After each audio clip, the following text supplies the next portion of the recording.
સુરતના સચિન ઓવરબ્રિજ પર બાઇક ચાલક સાથે અકસ્માતની ઘટના સામે આવી છે। આ ઘટનામાં વેસુ પોલીસ સ્ટેશનના પોલીસ કોન્સ્ટેબલને અકસ્માત નડ્યો છે। ગંભીર રીતે ઇજાગ્રસ્ત થયેલા કોન્સ્ટેબલને સારવાર માટે તાત્કાલિક 108 એમ્બ્યુલન્સ દ્વારા નવી સિવિલ હોસ્પિટલ ખસેડવામાં આવ્યું હતું, જ્યાં તેમનું ટૂંકી સારવાર બાદ મોત નીપજ્યું। મૃતક પોલીસ કોન્સ્ટેબલ રાજુભાઈ નાયકા, જેઓ નોકરી પૂરી કર્યા બાદ ઘરે પરત ફરતા અકસ્માત સર્જાયો હતો।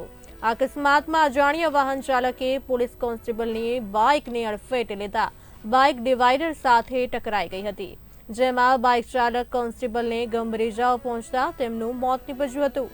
ત્યારે આ સમગ્ર મામલે પોલીસે ગુનો નોંધી તપાસ હાથ ધરી છે।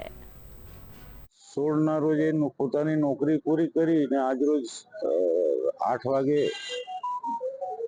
અહીં વેસુ પોલીસ સ્ટેશનમાં ફરજ બજાવતા હતા પોલીસ કોન્સ્ટેબલ તરીકે, અને નોકરી પૂરી થતાં એ પોતાના ગામ આવતા હતા।